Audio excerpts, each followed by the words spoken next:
a él lo conozco y lo admiro por todas sus actividades y publicaciones que van más allá de la ciencia, siendo un buen científico. Y me toca hablar, pues, por esto que ha comentado él. Hace 120 años del nacimiento de Emmanuel Mounier y 75 años de su muerte.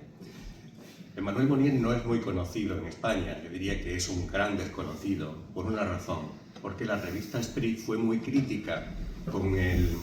Durante la Guerra Civil se posicionó del lado de la República y naturalmente eso nunca se lo perdonó el régimen posterior. Entonces la revista Esprit fue censurada todo el tiempo y solo se podía obtener aquí clandestinamente. Es una lástima porque la aportación de Mounier, junto con Maritain también fue censurado, pues hubiera sido una aportación muy importante para el desarrollo de la sociedad española y de su cultura. ¿Se oye bien? Sí. Precisamente esto que ha dicho Ángel, rehacer el Renacimiento, no en el siglo XXI, porque él no vivió en el siglo XXI. Murió a una edad que no es una edad de un filósofo. Los filósofos se puede decir que empiezan a pensar pues, a partir de los 40 años, ¿no? Yo recuerdo un profesor de filosofía en Sevilla que decía, bueno, la edad de un delantero centro son 27, 28 años. La de un filósofo son 80, 70, 80, ¿verdad? La edad de Platón, en fin, todo esto.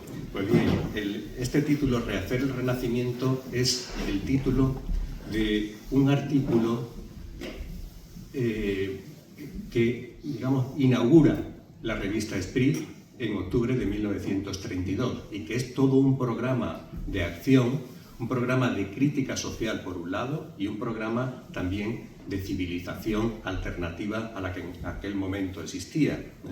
Entonces, Mounier parte de varios grupos que eran los grupos Esprit, que se reúnen en agosto de 1932, 40 delegados de esos grupos Esprit, que él ha estado trabajando con ellos anteriormente. Hay una gran labor previa de diálogo, de análisis, de puesta en común de expectativas, de esperanzas para un futuro diferente al que se va dibujando en aquellos momentos, que es ese futuro incluye ya la crisis de 1929, una crisis económica, sobre todo el ascenso de los totalitarismos al año siguiente. O sea, parece que él tenía un cierto olfato de lo que iba a pasar. Al año siguiente se produce el ascenso de Hitler al poder en Alemania, ya anteriormente estaba el fascismo en Italia y todo se iba complicando también con una crisis enorme de las democracias liberales. Y en ese sentido, pues Mounier quiere reaccionar a todo eso. No solo él, porque no es un yo que se afirma, sino un nosotros que él intenta crear y al que acompaña y al que escucha permanentemente. Entonces son los grupos Esprit los que sostienen la revista y es la revista la que alimenta a los grupos Esprit, ¿no? Hay como una circularidad porque no se trata de una filosofía que simplemente especule, ¿no? Sino una filosofía que se encarne, que se haga razón práctica, que se haga ética y política incluso, ¿no? Entendiendo la política como una concreción de la ética. Pues bien, en ese momento él presenta esto. ¿Y por qué? Pues realmente el análisis que hace es que no se trata de crisis puntuales que han coincidido en el tiempo, en el año 32 o 33, ¿verdad? Sino que se trata de una crisis más profunda. Y esa crisis todavía no está resuelta, por eso lo del siglo XXI, ¿no? Es una crisis de civilización que comienza, según él, pues, como punto de partida en el Renacimiento. El Renacimiento es una época eminente donde hay una serie de genios artísticos, filosóficos, filológicos, ¿verdad? Que, bueno, realmente es una floración de personalidades culturales tremenda, ¿no?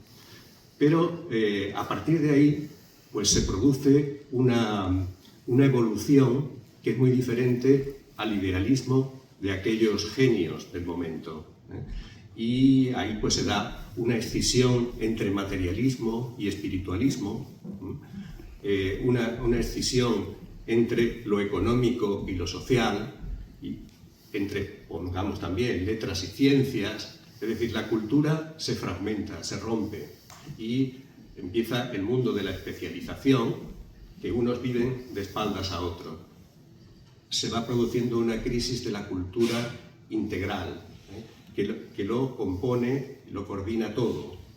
De ese hombre del Renacimiento que podríamos poner como ejemplo a Leonardo da Vinci, ¿no? Que es a la vez científico, pintor, escritor y todo esto. ¿Qué es lo que ocurre? Monnier pone como ejemplo a Descartes, podríamos poner también a Galileo, ¿no? Que olvidan aquello que Pascal decía. Él hablaba del espíritu de geometría y del espíritu de finesse, ¿no? De finura. Entonces, la civilización va por la vía de la geometría, el cartesianismo. El cartesianismo es fin del mundo en la res extensa y la res cogitans. La res cogitans, el pensamiento, el yo pienso, luego existo, y la res extensa, que es donde se funda la ciencia. Son las propiedades medibles de los hechos, de la materia, de todo esto, y olvida todo aquello que son las cualidades secundarias, que diría Aristóteles, ¿no? Las cualidades que se captan por lo subjetivo, que se captan desde el alma de la persona. Entonces, eso ha ido produciendo esa escisión, que lleva, pues en ese momento, la necesidad de recomponer las cosas, no para volver al punto de partida, porque eso ya no se puede volver, pero sino más allá del punto de partida, encontrar un nuevo comienzo que dé lugar a una civilización en la cual sea posible superar los obstáculos que el deterioro de la historia ha ido produciendo, ¿no? El de, bueno, pues tenemos que la historia ha tenido un progreso en muchas cosas, pero también un retroceso, y el retroceso fundamental que Monnier apunta es el retroceso de lo humano. Entonces, cada vez más, diría con Vasily Grossman, es un ateo judío, comunista, etcétera, que vivió en la época de Stalin y quería salvar a toda costa lo humano en el hombre, lo humano en la sociedad. Pues esa es también la idea de Monnier. Hacernos de nuevo un espíritu que sea sensible a lo humano. Y para esto recurre Monnier a la juventud. Él entiende que la juventud de su tiempo es una juventud sin maestros. Los maestros han muerto en la Primera Guerra Mundial y se han quedado sobre todo su maestro, Charles Péguy, el poeta, el socialista que se convierte al cristianismo y que muere en una de las primeras batallas de la Primera Guerra Mundial. Y él lo echará lo tendrá siempre como una referencia para su propia filosofía y su propia acción social, ¿verdad? Recurre a la juventud, dice, bueno, pues la juventud debe ser inconformista. En esa época, en los años 30, se escribió un libro más tarde en Francia que era la generación inconformista de los años 30. Y había, bueno, ante la situación que les parecía a ellos prerrevolucionaria, decían, bueno, pues hay que dar un vuelco y sustituir el racionalismo, la burguesía, el capitalismo, para crear una civilización nueva. Y Monnier se apunta a esto, pero entiende que los revolucionarios también necesitan una revolución personal. No es solo una revolución social, sino una revolución personal y comunitaria la que hay que emprender. Pues esta juventud es el punto de partida de Esprit.